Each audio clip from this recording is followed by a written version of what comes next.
What's going on, guys? Welcome to the next episode of the Canescast. And today we're going to do something a little different. I'm joined by the Florida State 247 Sports beat writer, Brendan Sonnone. We're going to talk a little Florida State-Miami rivalry, talk about the position Miami and Florida State are both in.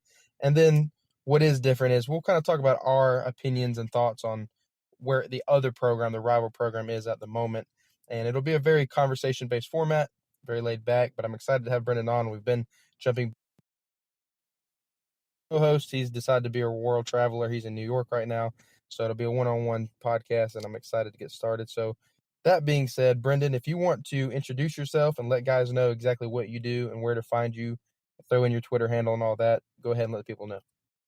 All right, cool. Thanks for having me, Kyle. I appreciate it. I know we've been trying to set this up for, I guess, felt like months now in the making, so I'm happy we were able to set this up. So for your audience, if they do want to check out some of my stuff, Knowles247.com is where I'm at with Chris Nee, Josh Newberg.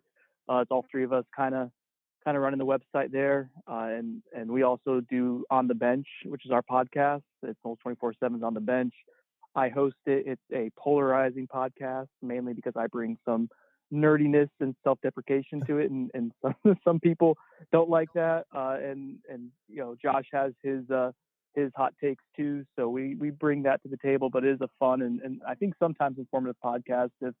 If the Miami fans ever want to check out a view of a rival fan base, so that's where you can find me. And I guess that Twitter at @bsonnone. BSONNONE. Yeah, that's my bio there. That's everything you need to know about me. Awesome, man. Well, I'm excited to get started. Yeah, the thing with the podcast, man, everybody's got their opinion about something. So I like to get any podcast that gives as much information as possible, and especially gets in deep on details. I definitely enjoy it. So I'll be checking that out soon. So to dive right on in with the podcast, man. So let's kind of start with some easy things. Right now, give me your brief overview of where the program, the Florida State program, is right now, the football program. Well, it's interesting. Not in a great place, right? I mean, I think that's if we're being objective here, that Florida State's coming off a 5-7 season in year one under Willie Taggart, and that means year two is going to be really, really interesting. Interesting from the perspective of, can he turn it around? And there's the question right now is if Willie Taggart is the right man for the job. I have this interesting, so I have this thought, Kyle, like that where Willie is right now is really interesting ground, because if he gets things going, we've seen like on the recruiting trail, like when he has something to sell, something positive to sell, at every stop he's had, he's been a really good recruiter, and that his program kind of then takes care of itself the way he kind of has a more relaxed atmosphere. I know that's being viewed as a negative thing coming off a 5-7 season, and I think deservedly so. There was a lot of disorganization on the field, on the recruiting trail. That stuff all exists. But if he gets it going, even if you look at Center at Live, there's SNL event coming up, and I'm sure we'll talk about recruiting later. There's a lot of really big names coming that we weren't even expecting 48 hours ago. I mean, that would just, that the guys on my website have confirmed in the last 2 or 3 hours.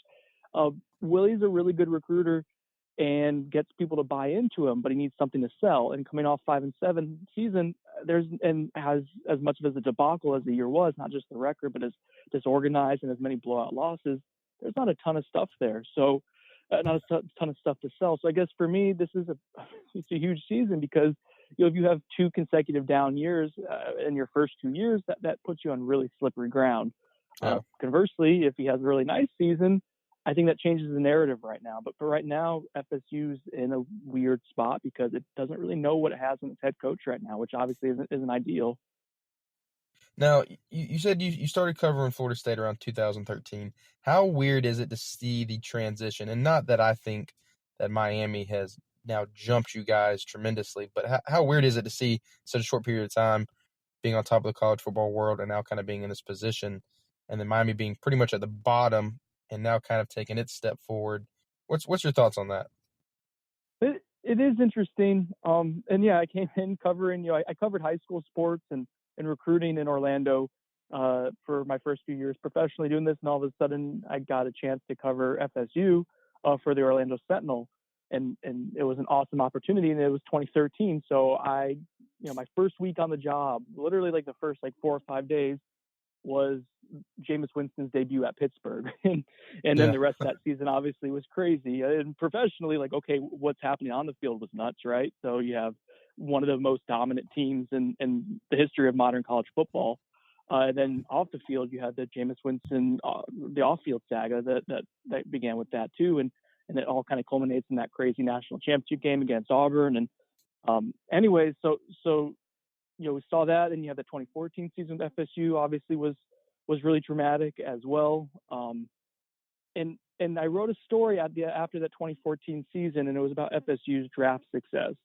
And they had a 3-year span where they had 28 guys. I think it was 28. It was 28 or 29. It was something like that, where they had 28 or 29 guys drafted in 3 straight years. That was a modern record that never happened before, that many guys in that shorter period of time. And while writing that article, it became clear, like doing research, I talked to Daniel Jeremiah from NFL Network and a couple of other guys too, and they all said the same thing. The other teams that had those similar runs, one of those was USC on the Pete Carroll era. And who was the other? It might have been, was it Miami? It may have been Miami back in the early 2000s in that stretch. But the common denominator was that these programs were not only up and peaking and running at full, throttle, their rivals were down. Yeah. And down at that same time. And so it to me that's when I started realizing, like, professionally, like, the cyclical nature of college football. Yeah. And you're not always up, you're not always down. It changes like every 6 or 7 years. So it's been interesting to see Florida State fall as quickly as it did. Maybe you would have asked me in 2014, would they be a sub 500 program in a couple of years? Like, no, like, it didn't seem possible. You could see down seasons and some gradual decline, but not for it to bottom out the way it did. And then conversely, Miami, with Mark Richt, I think, outside looking in, that was when that hire was made.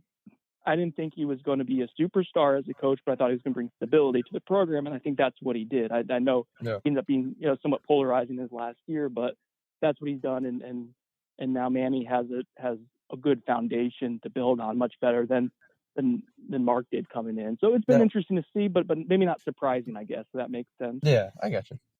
Well, what's kind of been the conversation, if any, in Tallahassee and with guys that are knowledgeable about the program? They have a good knowledge about X's and O's, recruiting, someone in your position and the people that you talk to. What's the kind of conversation that's gone on since Manny has gotten hired, and basically the conversation about Manny, if there's been any? I mean, do people see that as like, hey, now we're maybe a little more worried because Rick's gone and Manny's taken over, or are we less worried? He's inexperienced. What is, as a Florida, as a rival, and people who aren't necessarily paying attention to Miami, but know Manny Diaz and what he's done, what's your thoughts and ideas about him taking over at Miami? So I have a thought on Manny Diaz, again, from the outside looking in and knowing about him. And I've always thought he was a bright mind. I remember hearing him on a podcast. It was probably 2 or 3 years ago, as with the one that Bill Conley does back when he was at SB Nation. And it's a metric, statistic heavy podcast. And Manny Diaz came on and was, basically just came off as a really smart, sharp, bright guy who was forward thinking and progressive in his use of analytics. And you saw what the defense became under him at Miami too. So he seems to me as someone who's smart. He's very thoughtful. He has a different background. I mean, I think he worked in media for a little bit too. So he has, again, more of a unique and different background too. On the other side of that, and I think this is how people kind of looked at Willie Taggart from the outside looking in too, when he first arrived. And I didn't agree with it, getting to see kind of, that he was much more buttoned up than I think some people thought, but seems more laid back in some instances, and more relaxed, and kind of has at least Manny has almost I've heard the party kind of atmosphere, that he sells Miami as being a place where you can go and have a lot of fun as a recruit, and sells that to families, and basically someone who's going to utilize the Miami lifestyle with them, which could be really, really dangerous. But bringing that to what I think how people thought of Willie Taggart when he came to Florida State, is that legitimate foundation, stability as a football coach? It's not a traditional type of guy in that sense. He's not what you think of when you thought of Jimbo Fisher. This traditional type of football coach. I'm not sure, if Manny Diaz, like if they win early, like I think that different approach is going to help him a lot. If not, then I think it opens you up to the same sort of outside criticism that Willie's had in year one. Not that they're the same guy, but they're both not traditional type of old school coaches when you think of them in that sense, I guess. Yeah. Well, obviously you cover Florida State, so I'm going to pull you back and forth on the spectrum. We'll talk a little Miami, we'll talk a little Florida State. So I won't, as a Florida State writer, I won't bring you on here to talk about all Miami, but I just want to get your idea, as a rival, because same thing here when Taggart was hired, even I was kind of like, well, one thing they're kind of lacking was an explosive offense, and they've always had a fairly decent defense, and, I was curious to see what would go on. With Taggart being the head coach, what you yourself, the question directed just to you, do you believe in Taggart? Are you happy he's there? And what do you think the next step is for him? I mean, do you see success in his future and him getting Florida State back? Or in an honest answer as a fan and a person who's watched him last year, are you a little down on him? I have a lot of questions about Willie Taggart and his program in general. And I think some people will say that's fair. Some will say it's not fair. He inherited a situation that, in hindsight, was worse than I initially thought it was, and I think that it was worse than he thought it was. He knew there were some cultural issues, but he thought he can get it back on track pretty quickly. That didn't happen. Ended up being a lot of cultural issues and a lot of infighting late in the season when things kind of unraveled for them, and they had the skid of losing 4 out of 5 to end the year. They thought they were turning things around. It ends up bottoming out. So I have questions about his direction of the program. I have questions about the organization. I saw a lot of disorganization on the field. I think, Kyle, like the best example of that is, they were having a really difficult time lining up on offense. And you mentioned, he came in with reputation for having that Gulf Coast offense and having something that would be fast and wide open. And you think that would fit well with the athletes that Florida State brings in, but the inability to implement it successfully, it's hindered by the offensive line. The offensive line was terrible. That's not really something a coach can come in and reasonably fix in 1 year. That was on the previous staff more than it was on Willie by far. Like, I get all that. I think that was fair critique to have of Jimbo Fisher and Rick Trickett and the previous staff. They did a poor job in that area, and we knew it wasn't great, and it was worse than we even thought. But at the same time, like, not getting guys to line up onside or line up correctly and having false starts and leading the country in penalties or being right up there. The same issues they had from game one when they were installing that new up-tempo offense, like, that was reasonable. Having the same issues, though, against Florida, where you have, Chauncey Gardner pointing and laughing at Florida State because they couldn't line up correctly still. Yeah. 11 games later, that's where I start having the issues with Willie Taggart. Yeah. It's not like, okay, there were some things that were broken and you deserve, obviously, a couple of years to have that. But when we're not seeing, quantifiable growth in one full season, that's when it leads me to wonder, like, okay, is he the guy? And to answer your initial question, like, am I happy he's here? Like, I like Willie Taggart. I've enjoyed working with him, his coaching staff. He has, as far as like working with the media, like, he's a lot easier to work with than Jimbo Fisher ever was. Professionally, I like all that better. And like I said earlier, I think if they do start winning, like if they can get 8 or 9 wins this season, that starts changing things drastically for them and what he can do on the recruiting trail. But that has to happen, and that's where the question is. I don't know if he's the guy or not to get them there based on what we saw this first year. And I don't know how anyone can say that they're sure of that. Based on the evidence we have so far. So we'll talk a little offense and defense, starting with the offense. And one thing that I kind of want to get straight, maybe you can give me an answer, is I've been reading and I've been seeing, and of course, obviously, Miami fans will pick it up and run with it, this whole saying that Florida State doesn't have a playbook under Briles now. Now, obviously, like, I'm not just going to throw that out there because that's in a sense ridiculous because you have to have a playbook. You have to have an understanding of what you're doing. So explain to fans out there who kind of don't understand what that means when you say they don't have a playbook. I think that's, I knew, so when we first heard that, as people, the Florida State beat writers heard that was back in the spring. And that was an interesting storyline because maybe it was even earlier in the summer, but it was months ago that we first heard it. And that was interesting because that's not something that you commonly hear.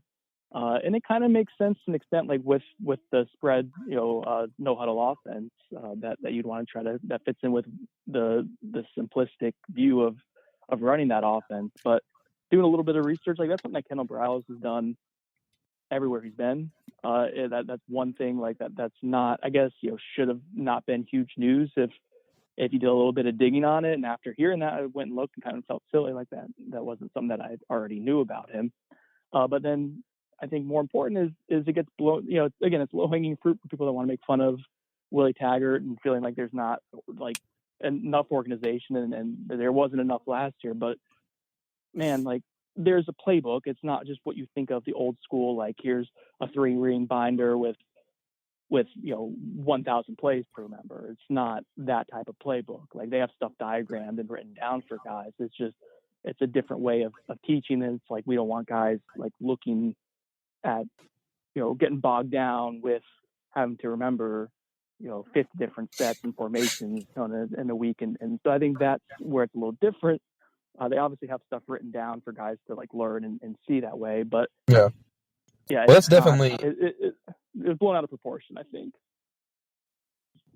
Yeah, but that's definitely completely different than what we got with Enos right now. Because like that, I mean, if you look at our offense from a year ago, we basically had 6 plays. I don't know if you ever seen Mark Ricks hold his play card, but it was basically just a piece of paper. You know what I mean? And they probably had the same 7 plays, maybe 1 or 2 formations. And so now Enos, it's basically a 3-ring binder of just plays and installs and all kinds of things. So I'm interested to see how that works. And I think it's a good idea. I think I like the hire by Kendall Briles. There's people here that, we were hoping we'd get him. And we were looking at an offensive coordinator between him and Major Applewhite, Larry Fedora. And then we eventually got Enos, which I'm very happy with. But, yeah, I mean, and I think that's interesting. So how much do you think how much stability do you think that's going to bring to your offense? How much do you think it's going to help them this year? And what are your strengths offensively going into this season? The strengths offensively, I laugh because they were one of the it's tough for me. So I do think, I mean, there is like potential there, right? Like Cam Akers did rush for 1,000 yards as a freshman. That doesn't just go away. I mean, it did go away last year, but yeah, you do it once, you assume like, okay, he can do it again. And Tamarian Terry was really, really, he was the guy that we thought was going to be good and turned out to be just that as far as like being a deep wide receiver or deep option wide receiver. He has to get better at being, more consistent with the route running on the intermediate stuff, but he's one of the best deep play threats in the country. So there's athletes at Florida State. Like there are guys who are NFL caliber football players on the offensive side of the ball. Where it comes to stability with the offense and Kendall Briles' addition, I guess I'm skeptical as to how much of an impact a coach can make in 1 year. But I will say this, he's been proven from his time at Baylor. He was a really good position coach. And then when he got a chance to be a play caller, he had a really successful offense, one of the best ever. At least what some of the metrics point to, is one of the most explosive and balanced offenses that we've seen in modern college football. And then FAU in 1 year, there was a drastic improvement under him. And then same thing at Houston. So he's had a pretty high success rate of not only producing good balanced offenses and adapting to personnel, but then doing it very quickly. And one thing I think maybe for your listeners, Kyle, like that would be interesting, maybe is that the addition of Randy Clements comes with Kendall Briles. Randy Clements was a longtime assistant at Baylor, at Houston. He's been with the Briles family and followed those guys around for most of his coaching career, and was at Houston with Kendall Briles this past season. Randy Clements is the offensive line coach and has an intimate knowledge of what that offense, what it takes to coach it, what it entails, how to install it. Has done a really good job also maximizing not great recruits and turning them into good, capable, solid offensive linemen within that system. So I think that's where the stability and the cohesiveness, those two together, I think that's where, if you're looking for like reason for optimism, if you're FSU, I think that's it. So how much better do you think your offensive line will be this season? So if those guys can scheme it up and be on the same page, because I don't think it was really all that cohesive of an offensive staff last year. There were guys pulling in different directions.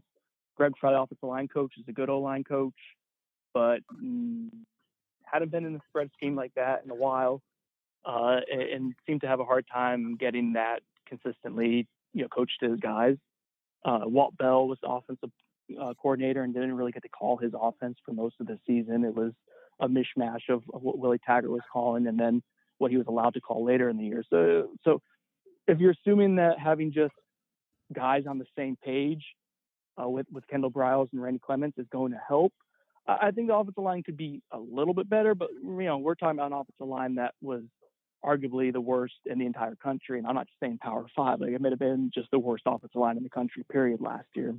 Now, So, how does that happen because I believe you because I watched it, but when I try to talk to people about Florida State football, and this is a knock, but not an intentional knock on Florida State, but Jimbo Fisher recruited very well throughout his entire tenure there, and I mean you're talking top 5 classes almost every year. How does the offensive line, especially in a conference like the ACC, how does offensive line become one of the worst in the ACC when the ACC is not known for big, powerful offensive lines that move people like maybe the Big Ten and the SEC? How do you because your strengths you can still see the after effects of some receivers, Akers, guys on defense, the defensive line, defensive back, talent that have been brought in. How does the offensive line fall apart like that in such a short period of time? It's a complicated answer, and I don't know if there's like 100% right answer too, but like most things, when something devolves quickly, there's multiple reasons for it. And I'll try to be brief here, but one, like the recruiting was weird in the sense that it wasn't always bad, Kyle. Like it was actually like, well, I think in the 2016 class, it was one of the last, I think it was the 2016 class with Jimbo. It had Bavion Johnson was a 4-star offensive lineman, was the number 1 center in the country. Landon Dickerson was a really high 4-star prospect, top 100 guard, or top 100 prospect as a guard, tackle. Could play both. Let's see, Juwan Williams was a top 150 recruit on the offensive line. Josh Ball was a 4-star recruit. And just from those 4 names there, I'll give you, Bavion Johnson's had 2 season-ending injuries. Juwan Williams has had 2 season-ending injuries. Landon Dickerson's had 3 season-ending injuries. Say that 3 times fast. And then Josh Ball was dismissed for off-field incident. So, but that wasn't the only class that had issues. The development with those guys was not great. Rick Trickett and Jimbo Fisher weren't seen eye to eye with both how the guys the type of recruits they were trying to bring in, the scheme they were trying to run later on. It started kind of like splitting ways a little bit there. Rick Trickett himself, I think, became kind of antiquated. He was an older offensive line coach and really, really well respected by like NFL teams and whatnot. But he wasn't coaching them very well at the end. It seemed like there was a lot of bad injury luck. And then I think the way they recruited on the offensive line was weird because they would go in these weird cycles where they would like sign an offensive line class of like 6 or 7 guys, and then the next year 1 or 2. And if you have a class where you end up missing on 3 or 4 guys, it's the toughest position on the field to evaluate at any level. Like from high school to college, that's tough. And then even like NFL teams, like if you look at bust rates in the first round, like offensive linemen are going to be as high as any position. It's so hard to evaluate what like a 300-pounder is going to develop into in a few years. So they would have these weird lulls where they wouldn't recruit a guy well, and then if you have an injury or you miss someone, then you're like almost 2 years behind instead of 1, and it takes so long to develop the offensive lineman. So I hope that makes sense. There was a lot of issues that went into it, deteriorating as much as it did from having a really good one in 2013 and a good one for at least half the year in 2014 to then being one that got progressively worse over the years. I got you. No, I mean that definitely makes sense, but I've always wondered how exactly that happens. You guys deserve it for beating my Canes as long as you did, and us, and I feel like, and you can tell me if I'm wrong here, but I feel like Florida State fans are very, very spoiled because you made 2 excellent hires back to back, and you've kept them for a long period of time, in Bowden and then Jimbo, and then now maybe, and Taggart's still to be seen, but maybe with Taggart now you finally made your first error in a head coach, and now you're seeing the results of that and what it does to a program. Where it just, and Miami's the prime example. Whereas Miami knows all too well. Exactly. And that's my thing is I've always been, one thing that Florida's always done right is they pull the trigger. Like if it's not working, it's done. And you hired Bowden, he turned out great. You hired Jimbo, he turned out great. So you've never had that issue. And it's like, man, it's really tough to land back-to-back really good coaches like that. I mean, it's just difficult. And then so now finally, yeah, you feel our pain on that. And spoiled is probably a fair way to describe it. Florida State has had a lot of winning, and from the time they started winning to now, like this is what the first losing season since '76, I think it was. So, and then you not only had like no dreadful seasons in that time, but you had 3 national championships and 3 Heisman Trophy winners, like you said, under 2 head coaches, and some really special seasons and a ton of success, and guys who talk like Deion Sanders, like someone who defined a position, a cornerback position. I mean, Jameis Winston goes and has one of the best seasons in the history of college football. So it's really special things, and that's one thing I have to remind myself is like when like on a podcast or if I'm writing something and it's like negative, and I try not to be like I'm critical, but I try not to hammer like negativity. But people see something negative and will get mad and think that's like always how we write, and that's what we're skewing to being focusing on this negative. And I have to remember, like, the Florida State fan base isn't used to coming off this type of season. In fact, like most of them, a good chunk of them, if you're 30 years old, like you've never seen this before. Yeah. So yeah, it's different, but and I think the fan base is having to learn like this is fairly normal for a lot of college football programs. A lot of very good seasons, a lot of 11-win seasons with that one loss to Miami, kind of keeping you out of that championship game. But like to your point about them being spoiled, like, man, the lost decade is something that's referred to in the around Florida State football program. It wasn't even a whole decade, and there were some like not terrible teams in that span. Like it wasn't this. It was like a 6 or 7 year stretch, and just again, it shows, I think, like how fortunate the fan base is. If you're born into being a Florida State fan, or you came up to be a Florida State fan, like you've gotten to see some really awesome football almost every single year of your existence, or more so than not. And yeah, not every fan base gets that. I mean, absolutely. Well, now is it true from what I've heard? Is there financial situations going on with Florida State right now with their coaching, and is that something that's going to help Taggart keep his job for a while?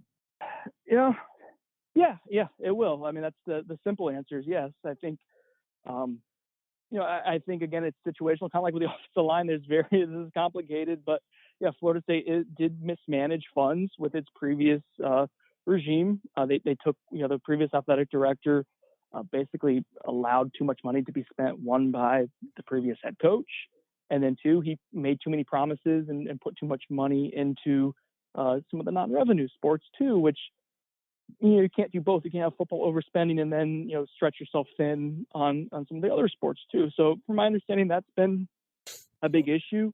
And then I think a lot of fan bases that don't have outside of some of the ones like the Texas A&Ms, some of the SEC schools that have not only just really big fan bases, but ones that have a lot of money that go back generations, old money, I guess. A lot of programs are starting to kind of have that hurt financially because people aren't going to as many football games, and that's your big money maker. And then you combine that with Florida State coming off of a couple down seasons, a 7-win season and a 5-win season, and also the 2 seasons prior to that were 10-win seasons, but FSU was out of championship contention early on.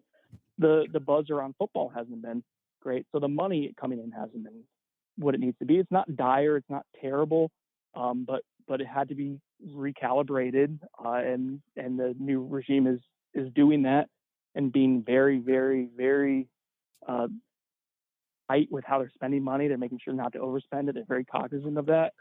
But yeah, what that means is your Willie Taggart has a substantial buyout. I can't remember off the top of my head right now, and it goes down each and every season. I think it's like 20-something million if it were to be after this year. But I've always kind of been under the impression that he would always get 3 years anyways, like regardless of how bad things were. Like he was always going to have time to do his thing, and I think that just kind of cements it. Like he's not going to be let go after consecutive bad seasons, unless they come out and just like go like a scandal and have you somehow even repeat 5-7 or be worse. Like then you have to look, okay, does keeping him make sense with what you could, lose even more financially if apathy kind of sets in. But so again, to answer your question, kind of like there are financial issues. I think that probably helps Willie Taggart a little bit. But again, like, if you're after, say, year 3, they're still struggling, like, I don't think Florida State's going to not make a move just because of money. And it won't change it that much. And I don't think it changes anything, at least right now this year or the next year anyways, unless something disastrous happens, like a 2 or 3 win season or something like that. So what will it do to the fan base? What would be maybe your reaction, and would it affect recruiting at all if you lose for a third year in a row to Miami? And I asked specifically Miami simply because we're on a Miami podcast. So when it comes to the rivalry, in-state recruiting, how much – because first, like, a lot of people thought when we beat you guys in 2017, they're like, oh, that's it. Miami's about to take over recruiting. And we did land a good class. But I'm like, look, and people were getting very frustrated because there's still kids going to Florida State over Miami here and there. And slowly it's trickling back toward Miami. But people are like, why are people still going there? And I'm trying to explain to them, look, you've got 10 years under Jimbo at least, or maybe a little less, of winning. One bad year, one win is not going to just flip the circuit.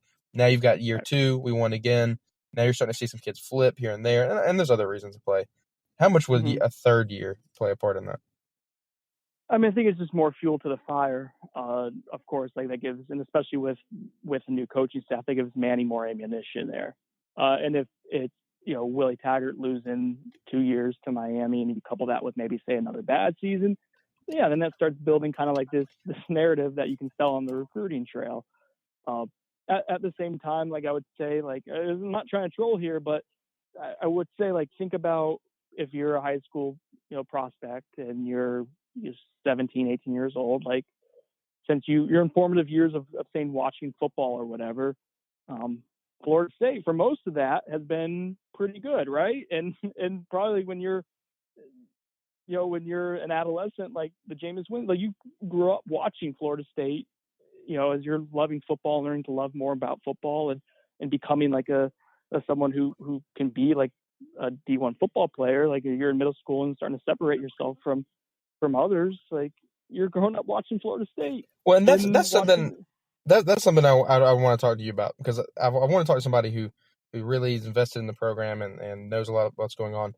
At this point now, and that would be a valid recruiting point pitch, and especially if Jimbo was still there. But what do you have to pitch if Miami's doing decent? What does Tallahassee have to pitch against Miami that Miami can't pitch over Tallahassee? Like what if you were a coach, what would you pitch? And this really isn't like me trying to trump you. This is just conversation, kind of friendly banter, rivalry. But because on Twitter, man, Miami Florida State fans, they go back and forth, and there's some ridiculous statements from Florida State fans about you don't have your own stadium, things like that. And I can see where that could get recruited against. I could see that, especially before it was renovated. And then there's Miami saying, well, you've only got 3 national championships, and Florida State's like, well, we got the most recent one. And, it's like the 2 little kids who really aren't relevant because Bama's winning right now. But what exactly do Florida State fans feel like, hey, this is what makes Florida State a better program? Well, you do have, obviously, like, I mean, if you are Willie Taggart recruiting, that is, if you're losing to Miami multiple years in a row, and again, if that's also within context of, like, having another sub 500 season or just kind of floating around 500 like that, that becomes really hard to sell. You're basically selling kind of what I think Miami had done for a really long time, which is DBU, or hey, come here and look at the NFL, the guys, the history of the NFL, and at this position what we can do. And you see Florida State doing some of that, and you see other programs do that too. If you don't have something that you can immediately sell right away with your infrastructure of winning, you sell history, and you sell the potential to be the next this guy. You sell branding. I think that's kind of what Florida State, in addition to also selling hope and potential. But yeah, I mean, we're talking about Florida State had what this past year, the 18th overall recruiting class in the composite rankings. Like, when the results are already showing, like, if you're not winning and if you're losing that to rivals and you're combining the 2 of those, the results on the field are going to hurt. Teams were negative recruiting the crap out of Florida State this past year. And I mean, they had reason to do so. Like, there was ammunition that Florida State gave them. I think Willie Taggart even said, like, I can't allow that to happen again. I can't give other programs that ability. So yeah, to your point, it becomes a real issue if you're losing constantly to rivals. And again, if you're losing more games outside of that context too, like it is about who you beat. But if you're going 7-5 at Florida State and Miami's going, winning 9 and 10 games, and Florida's winning 10 games, even Dan Mullen's not a great recruiter, and I think Manny Diaz and his staff do have some really good recruiters there. It becomes a problem. Well, I will say, legitimate. I was a little worried at first. I mean, when Taggart immediately took over, you guys landed the number, I think it was 11 class in the country. Mm-hmm. I was like, man, I mean, that's in a transition year. That's crazy. I was a little worried. In a year where Jimbo Fisher stopped recruiting for like 3 months. Exactly. Yeah. It was the way he pieced it together, the way it came together, I was like, man, if they go 3 for 3 on these coaches, I'm going to lose my mind. And then, you kind of see how that kind of trickles down a little bit based on that. And even the 18th ranked class after 5-7 seasons, really not bad. I mean, I will say Florida State fans, you give your team a break. And trust me, again, coming from a Miami fan, but you guys definitely deserve it. I hope it continues. I hope you continue losing. It's great for us because it's frustrating when your program that has won, you have a history, but then you get the wrong coach, and then that's all you get to talk about is history. And Florida State fans are getting in that cycle now where it's like, well, we won 7 straight, and it's like, well, before when you were beating us, y'all said we couldn't talk about history, but now here Florida State fans are talking history. It's a fun rivalry. And speaking of that, what is your favorite rivalry? Florida State, Miami. I have this, like, when I first started covering FSU, I grew up hating Florida. Like, I grew up in Orlando, and there's just a ton of Florida fans, and I went to school at UCF, so my allegiance have been like to UCF, the 2017 national champions. But Florida State was the school I grew up watching football and starting to get into football, like from the time of like second grade. My teacher was an FSU fan, so I loved Florida State. And I remember, so I had an affinity for Florida State, and that's what got me like into football. Warwick Dunn, Peter Warwick, like that was my youth. Pooh Bear. That's what got me into football. So, but when I started covering FSU, at that point, Florida was kind of coming off of its.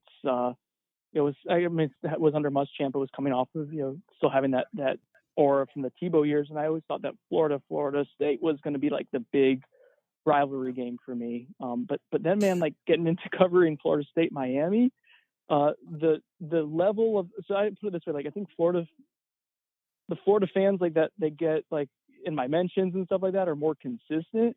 But man, the Miami fans are so much more intense. And like when I think it was 2014, so it was the year after the rivalry. It was my first time going down to Miami. I heard stories about like the old like Orange Bowl like being just rowdy and crazy atmosphere and like being even like a little dangerous too in the parking lot.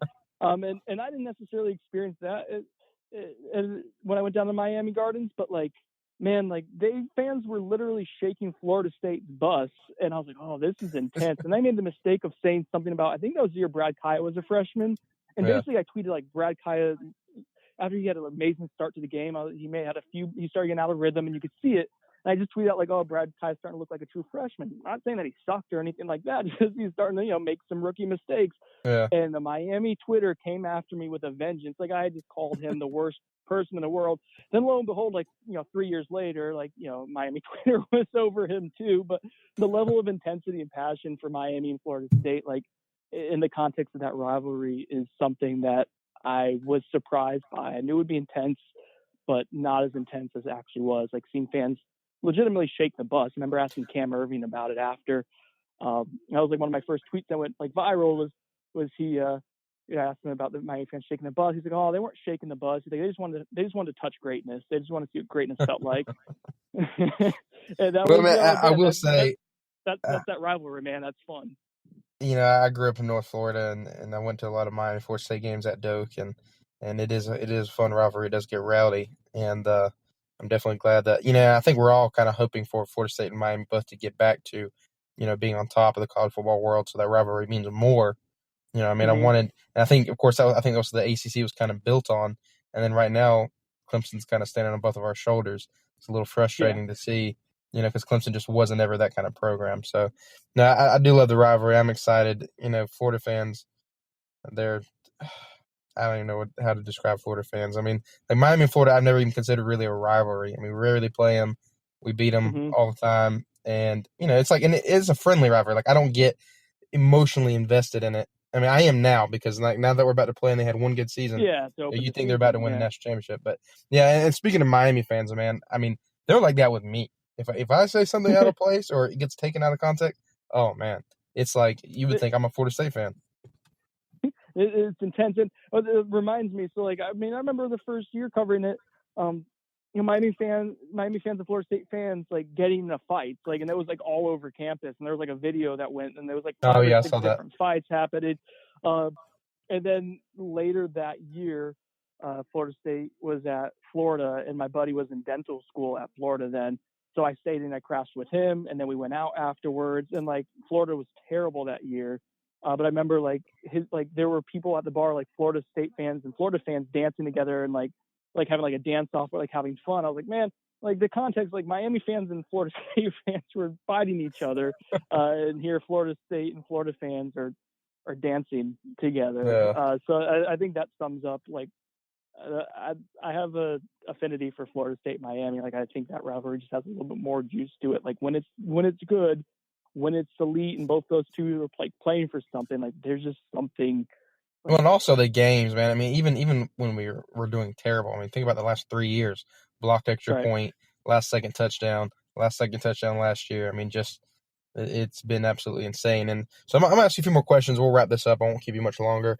Real quick, with your defense, does that look like the side of the ball that can be your strength eventually, or is there some question marks on your new defensive coordinator and what he did last year, and what kind of is y'all's strengths and weaknesses on that side of the ball?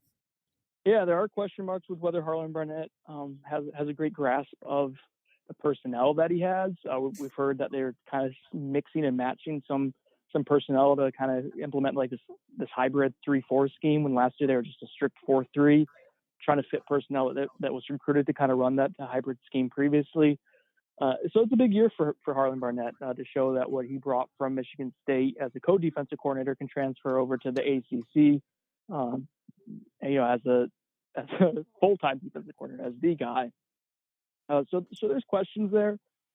I do think the defense, man, it will be the strength of the team. But again, we're talking about an offense that was one of the worst nationally last year. So the defense had its really good moments last year, and then I think just got fatigued both mentally and physically as the season wore on. And like, if for anyone who's like ever played on the defensive side of the ball, even like in Pop Warner, like if you just play or in high school, like if you play, you're an average defense or a good defense, not an elite one, and you play for an offense that's terrible, like eventually you're going to wear down because you're not good enough to generate turnovers and create big plays yourself to win games.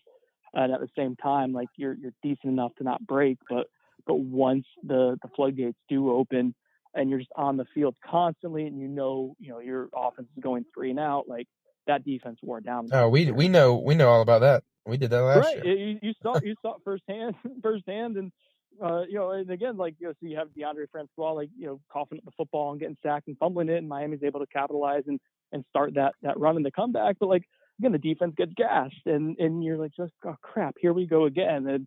And so if the offense is gonna be a little bit better, I think that helps out the defense a ton. Even though the offense is like slightly below average, like that probably allows the defense to go from average to good in the context of Power 5 football. But the strength of the defense, I think, is inside. You got Marvin Wilson. He's really, really, really good. And he's not quite a household name yet, and he graded out well with the metrics. Like PFF had him as a 90 overall this past year, and he was good, and he was coming off an injury and wasn't a full-time starter, and just got progressively better as the year went on, and plays with a ton of energy. He's a big guy. He cares about the results of the game. If he takes that next step this year, I think he could be an elite defensive tackle in the ACC. And so you start with him, and Corey Durden and Robert Cooper kind of rotating in with him too. Those are 3 really solid defensive tackles.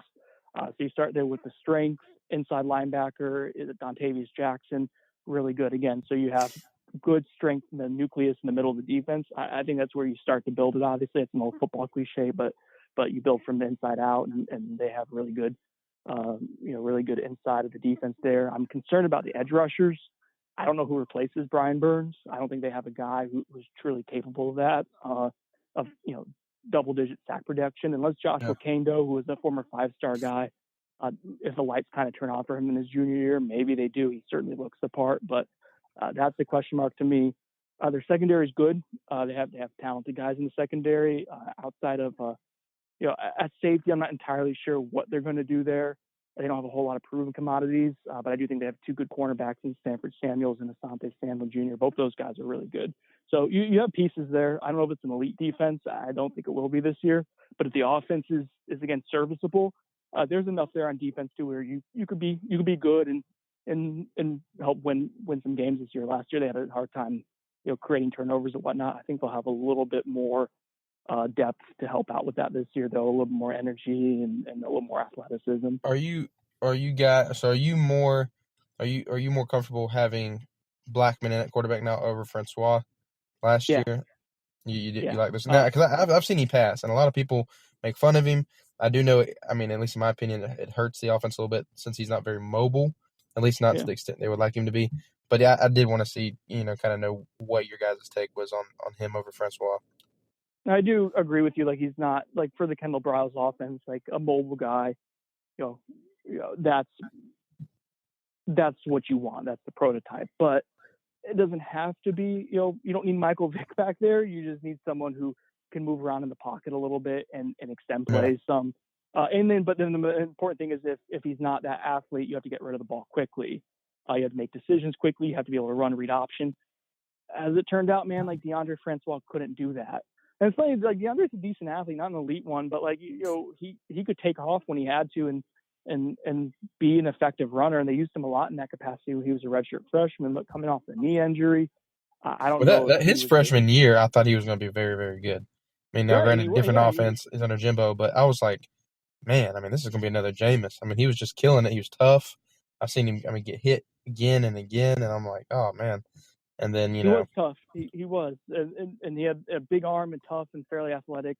The issue for DeAndre from that year, and then it happened again this past year, too, was processing things, man. That's what made him different from Jameis. Like, Jameis Winston, like, processing so quickly on the field. And on, like even, in practice, too, or on the whiteboard, like, he'd be able to see something once and was like a savant in that sense. Like, he just remembered things. And then on the field, he was able to apply it.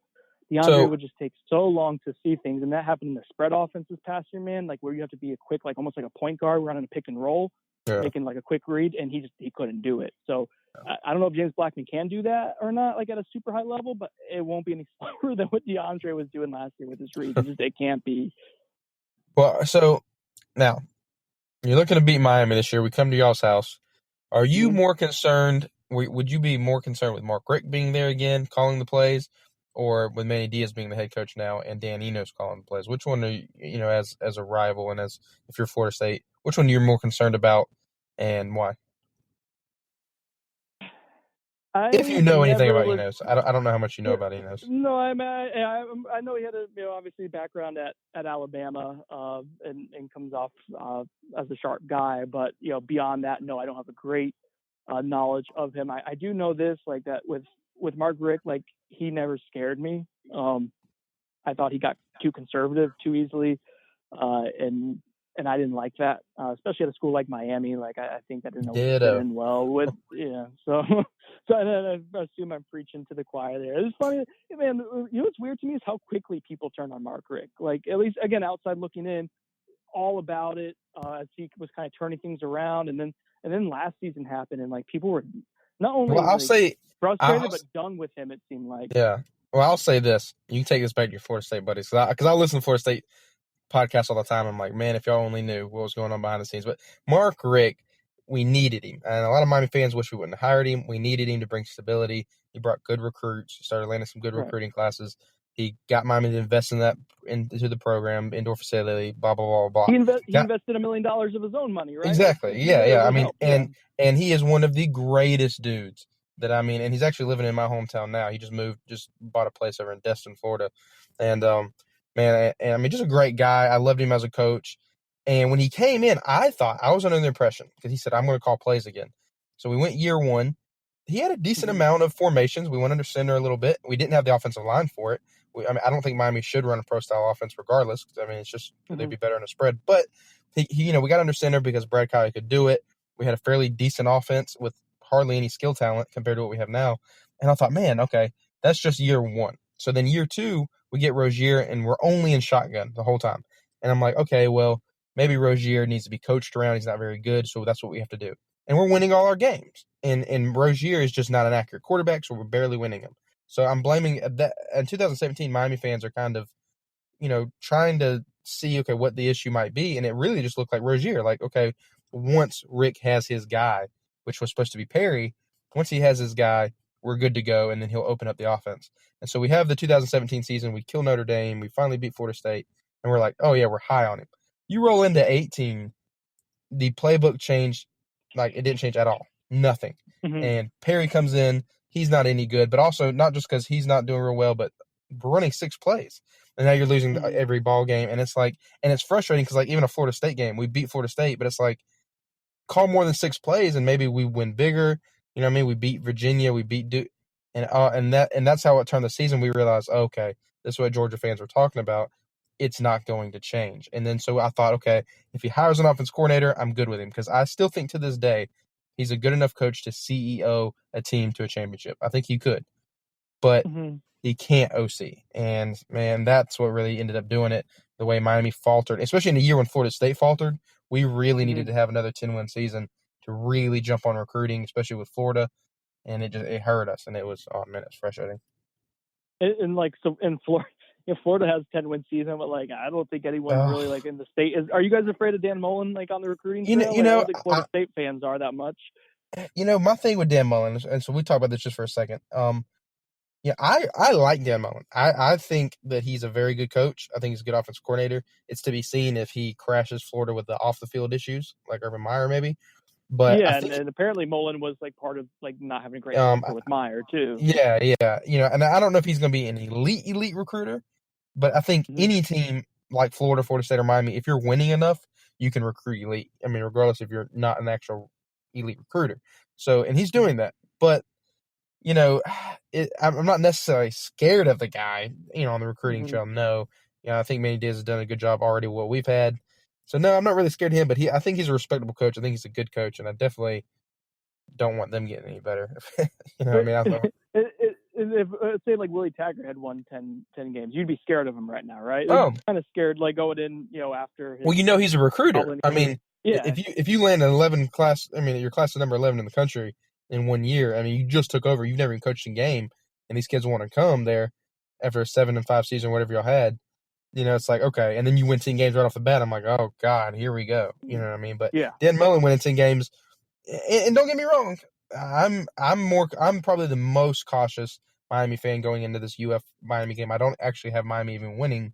I respect Mullen. I think he's very good, but still want to kind of see what happens because he's so good at coaching around his talent, and he really won some games maybe he shouldn't have.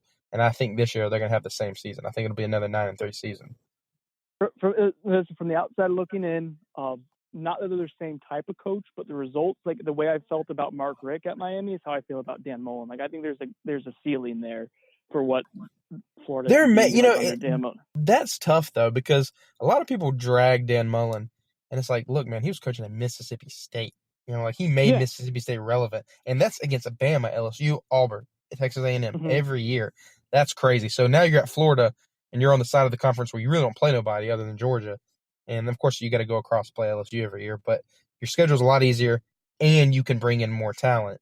It's like yes, and Florida obviously you can recruit better than Mississippi State. But, I think what Mullen was great at was, getting in high-risk guys at Mississippi State, and there's different academic standards in Florida.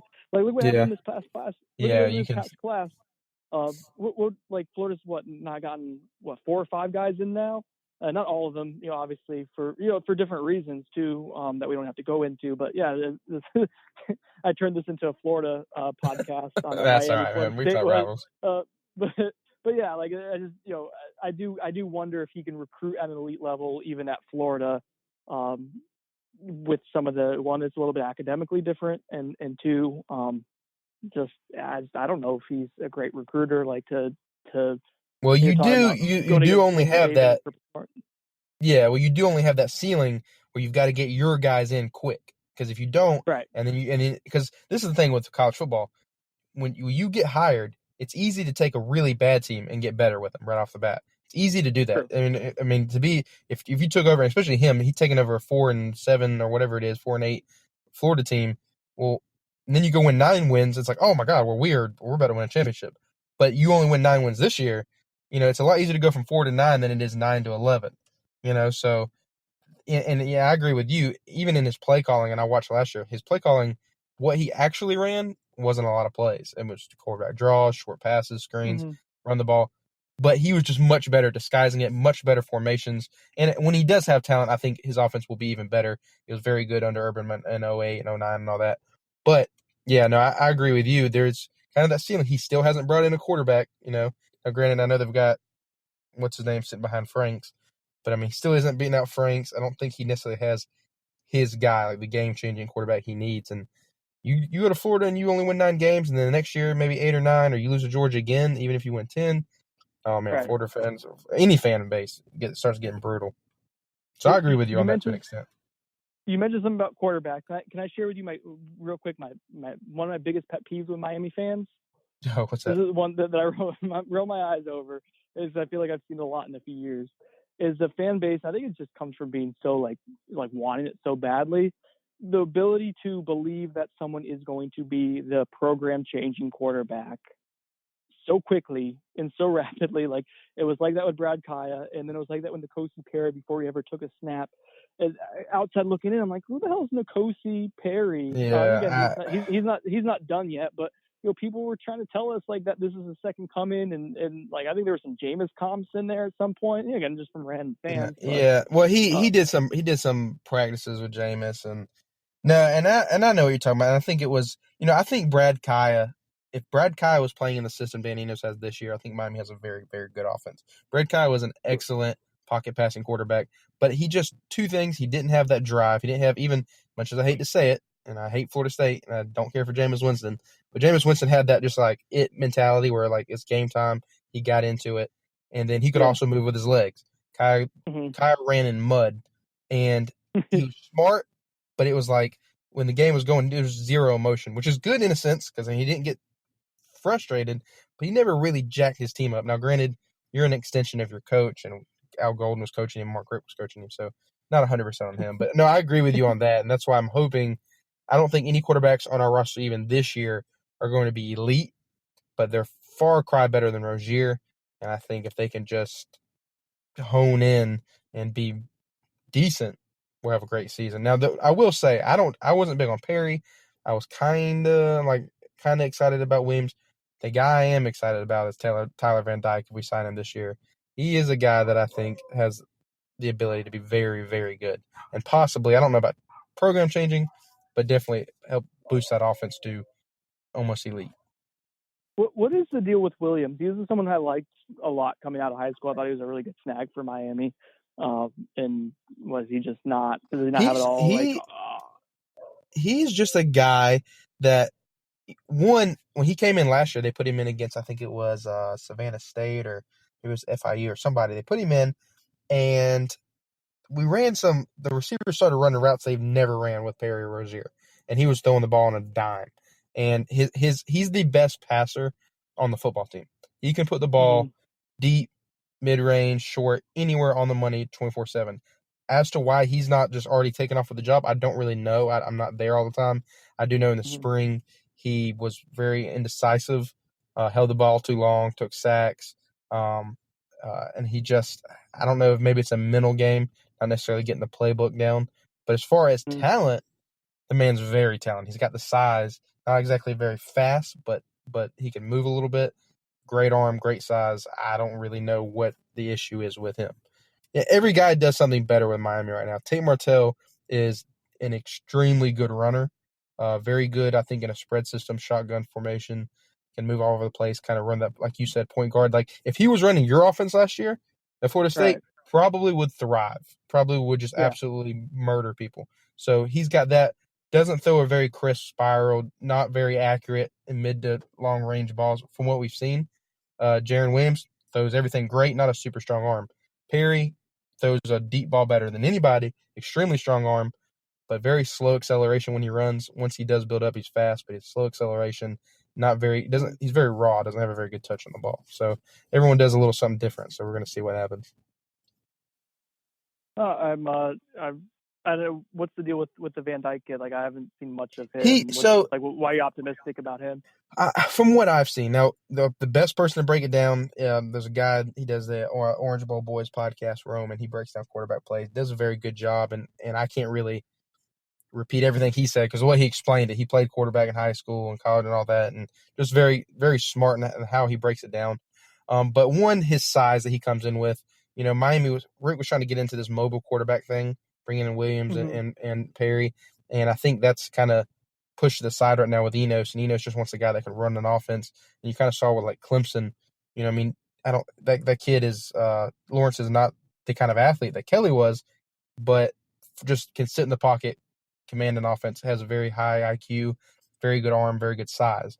That's what this guy brings so far from what we've seen. Now, he's never played a snap, but neither did Trevor Lawrence, and everyone kind of assumed he would be that guy. And I'm not comparing him to Trevor Lawrence, but he's got the size. He's got exactly what Enos wants, and we've seen what Enos did at Arkansas, and that's really where I've taken why I'm excited about Enos.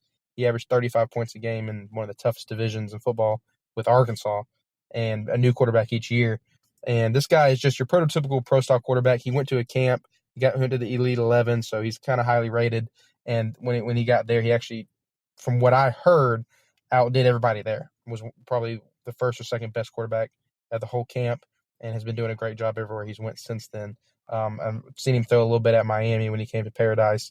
Just got a very good arm, very smart, just everything you kind of want in a quarterback, and something that I think, now I'm no scout, but just from what I've seen, it's something different than what everybody has at Miami now, what we've had in a long time. Okay. So, but I have one more question for you. All right. Yeah, go ahead. All right.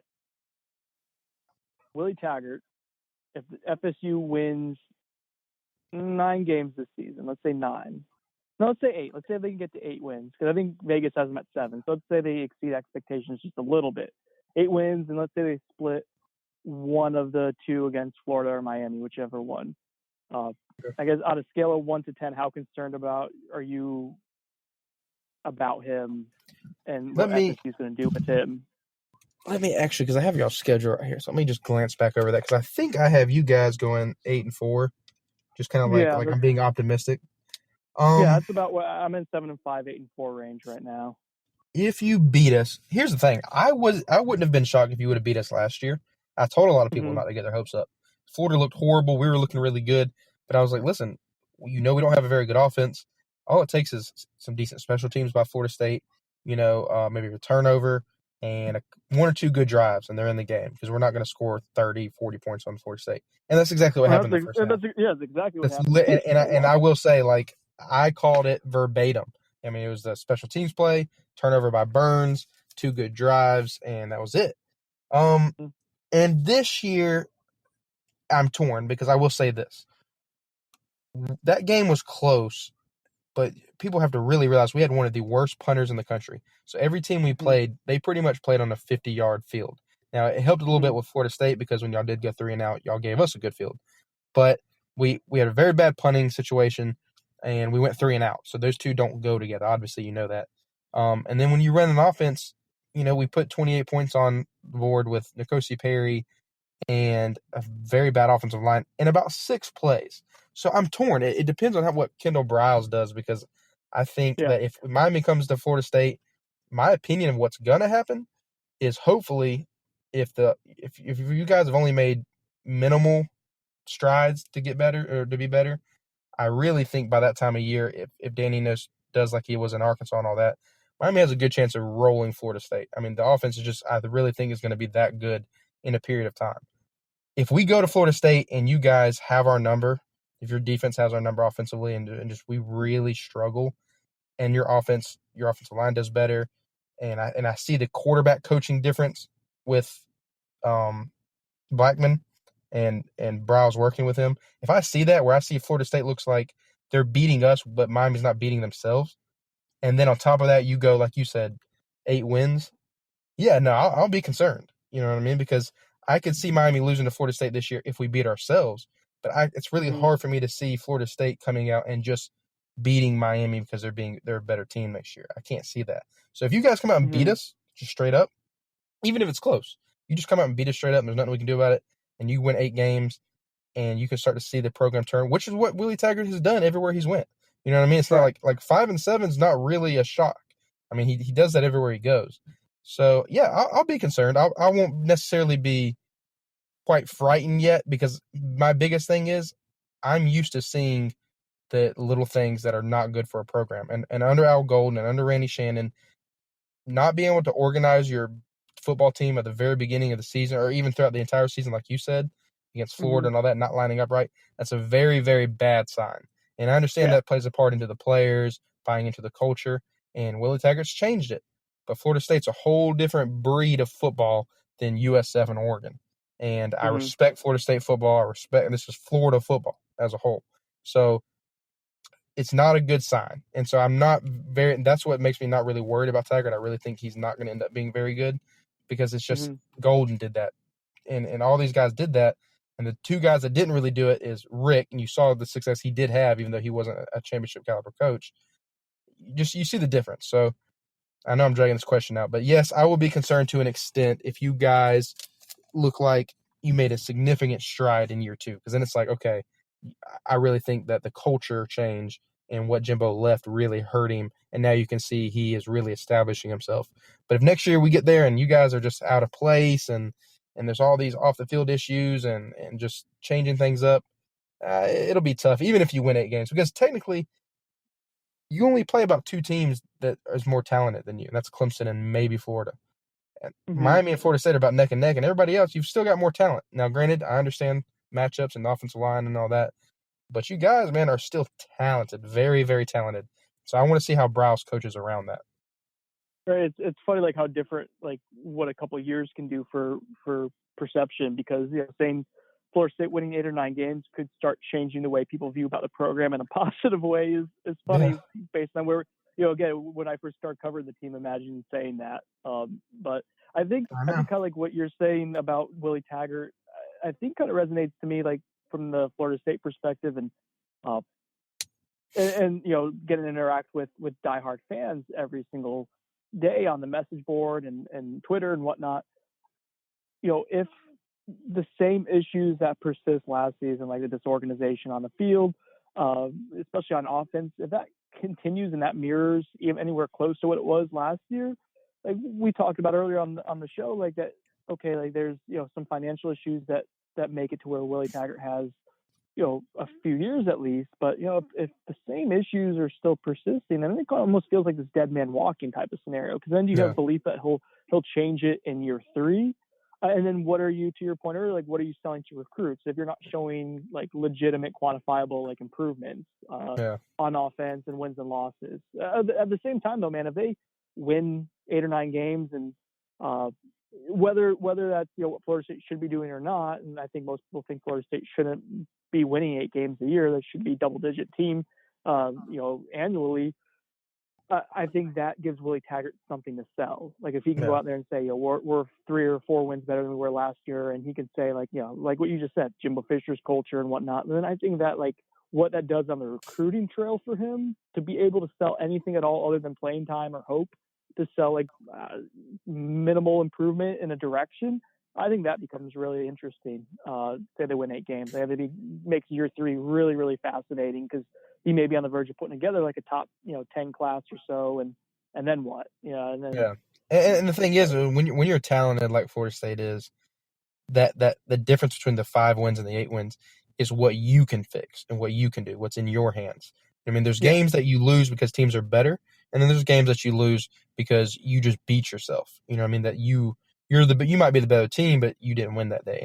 And so that 5 to 8 wins, Florida State can win 8 games next year if everything's buttoned up. You know what I mean? If Bryles can do what he's getting paid to do, which is coach around that offensive line, take the pressure off of them, implement the entire offense that maybe Taggart didn't have a full grasp of yet, and really coach around Blackman and get that culture change a little bit. All the things that you can do, button those things up, and the defense gets a little more experience, gets a little more idea of what's going on. 7-8 wins, a lot more likely. You know what I mean? And then the rest of the losses are games that you just can't quite win yet. You know, and that's but like I said, it's just Florida State fans really, man. This is where we get an argument sometimes where I think sometimes Florida State fans are a little delusional. It's like, look, and credit to you guys, you made two very good hires in Bowden and Jimbo. That's not reality. That's not how college football works. There's only right now maybe a handful of coaches who've ever won a national championship out of 130 teams in college football currently coaching. And that's only because Les Miles came back. And so, you know, that adds one. He's at Kansas. So there's, I mean, you really, Urban's gone. So you've got Saban, Jimbo, and Dabo. And yeah, I can't think of who else would have, and then maybe Les Miles, maybe 4. So they're the only 4 coaches with a national championship that they've ever won. So hiring that caliber coach is a rarity. And people, a lot of Florida State fans, I understand Jimbo did y'all dirty in a sense, but man, it's hard to replicate a coach like that. So getting Taggart, it's like, you know, I know a lot of teams are like, oh, that's not the kind of program we are. And it's like, well, you had an elite coach, 2 of them. You know what I mean? It's hard. They're hard to find nowadays because everyone's better. You know, offenses are better. You look at the Big 10, the Big 12, and even there's no such thing as defense there, but any of them can beat you any given day because they can score 40 points on you. You know what I mean? Like there's just teams are better, schemes are better, and that's what I want to see with Florida State next year is Taggart good? Like I'm going to believe in Taggart, and I'm going to be like, all right, let's keep circling Florida State on our calendar. If Taggart buttons up those things that he can control, if he doesn't, then that's going to be the issue. That's going to be your tell early on because that's how it was with Golden. That's how it was with Randy Shannon. You could tell where they were good coaches. They were 7-8. I mean, we fired Al Golden, and we went 8-4 the year we fired him. You know what I mean? Like it wasn't a 4-win season like Florida had, you know, with Muschamp and with McElwain. We fired him with 8 wins. So it's just it's hard to tell with those guys. And like even Jim Owen said, 9 wins, that's not that hard. I mean, going from 4 to 9 wins, not as hard as going 9 to 10 wins or 10 to 11 wins. There's extra 2 wins a year. It's tough. So we'll see. I'm excited to see. I'm excited to watch. Real quick, what's your prediction for Florida State Miami this year? Florida State Miami this year.